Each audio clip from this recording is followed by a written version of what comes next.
জিনিস প্রকাশ করে, যেটাকে আসার বলা হয় ঐতিহাসিকদের মতে, এবং যেটাকে মজা বলা হয়। আপনি নালে সাধারণ মানুষদের ফ্যামিলি থেকে, মানুষদের পক্ষ থেকে নবী রাসূলদেরকে প্রেরণ করা হয়েছে। আউযু বিল্লাহি মিনাশ শাইতানির রাজিম, বিসমিল্লাহির রহমানির রহিম। ওয়া মা আরসালনা ইল্লা বাশারার রাসূলা, যত নবী রাসূল আমি পাঠিয়েছি মানব জাতির পক্ষ থেকে পাঠিয়েছি, মানুষদের পক্ষ থেকে মানুষ হিসাবে নবী রাসূল হিসেবে পাঠিয়েছি। হ্যাঁ, ওরা আমাদের মতো সাধারণ মানুষ নয়, ওরা হচ্ছেন আল্লাহ পাকের যাদের মর্যাদা, যাদের ইস্তাক। তো বিশেষ করে আমাদের এই হযরত শাহ সাহেব কাবলা রাহমাতুল্লাহ আলাইহি, উনি যে একজন আল্লাহ পাকের সত্যকার একজন আধ্যাত্মিক ওলি, আমি এবার বলবো, উনি একটি পাহাড়ি এলাকায় বিশাল একটি জায়গায় একটি দ্বীনের একটি মারকাজ দ্বারা প্রতিষ্ঠা করেছেন, যেখান থেকে হাজার হাজার আলেম ওলামা কি হয়েছে, যে মাদ্রাসা থেকে হাজার হাজার আলেম ওলামা যে মাদ্রাসায় প্রোডাকশন দিয়েছে, যারা আজকে সমগ্র বাংলাদেশ সহ বহির্বিশ্বে বিভিন্ন জায়গায় আল্লাহ দ্বীনের খেদমত করতেছেন।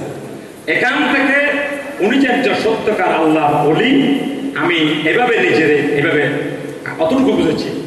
সেকেন্ড যেটা কথা বলবো, সিরাতুন নবী সাল্লাল্লাহু আলাইহি ওয়াসাল্লাম মাহফিল 19 দিন ব্যাপী। আপনারা বলেন 19 দিন ব্যাপী মাহফিল কি ওনার আগে বাংলাদেশে আর কত কি জাতীয় মাহফিল হতো? আর মাহফিল হইল এটা জাতীয় নিয়মিত হানাফিরা দেয় না, এই জাতীয় তো বিশাল ব্যবস্থাপনা। এটার মধ্যে বোঝা যায়, এটার মধ্যে দিয়ে প্রমাণ ঘটে উনি যে একজন সত্যকার আল্লাহ পাকের ওলি।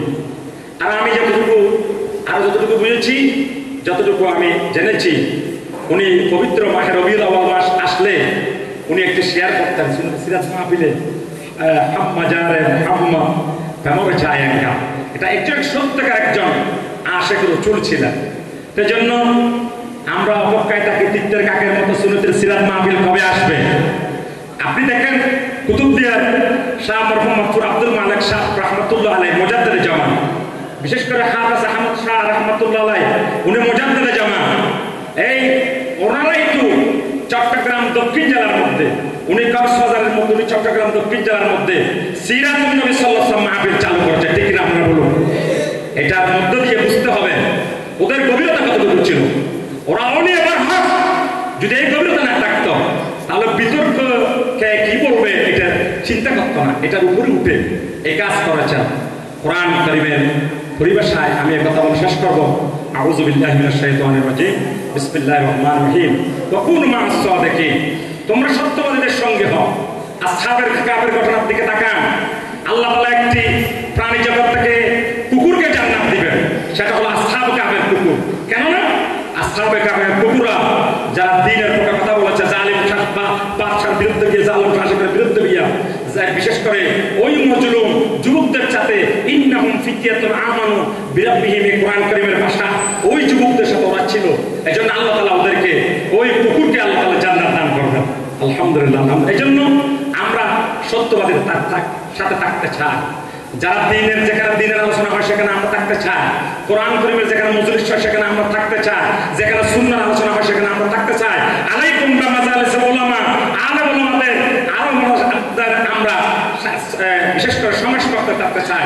ক্বালা রাসূলুল্লাহ সাল্লাল্লাহু আলাইহি ওয়াসাল্লাম, আল মারউ আলা দীনি খালিলিহি, আল্লাহ রাসূল বলেছেন বন্ধু তার ধর্মের উপর প্রতিষ্ঠিত। এই হাদিসের সরাহ করতে গিয়ে বলেছেন, মুহাদ্দিসিন আমরা এই কথা বলেছেন, কেউ যদি যারা আতর ব্যবসা করে, আতর লাগান নাই, তার পাশে থাকেন, আতরের সুগ্রাণ আসবে। আর যদি খামারের বাড়ির জঙ্গল যত সুন্দর হওয়ার হরিজন দুফ টানিলি, পাতি টানিলি, কিছু না কিছু ময়লা বাজিব। এই জন্য আল্লাহ আমরা আউলিয়া কেরামদের নজরে থাকতে চাই। সকলে বলেন আমিন। এটা এই দুটো জিনিস আমাদের সাথে লাগবে। একটা হলো মুজাহাদা, আধ্যাত্মিকতা, তোমার সমন্বয় হলে আল্লাহ তাআলা বাংলাদেশকে দ্বীনের জন্য কবুল করবেন। যারা ব্যবস্থাপনা করেছেন, সম্মানিত অনেকের নাম বলা দরকার, আমি আবারও সরি বলতেছি, আসলে না জানার কারণে দ্রুত করতেছি। সম্মানিত মেহমান, বিশেষ করে চুনতি শাহ সাহেব কাবলার ফ্যামিলির পক্ষ থেকে যিনি মেহমান যারা এসেছেন, সকলকে অন্তরের অন্তঃস্থল থেকে মোবারকবাদ জানাইয়া, আমার কথাবার্তা যদি কষ্ট হয় আমি আমার দুঃখ প্রকাশ করে আমার কথা শেষ করছি। আসসালামু আলাইকুম ওয়া রাহমাতুল্লাহ।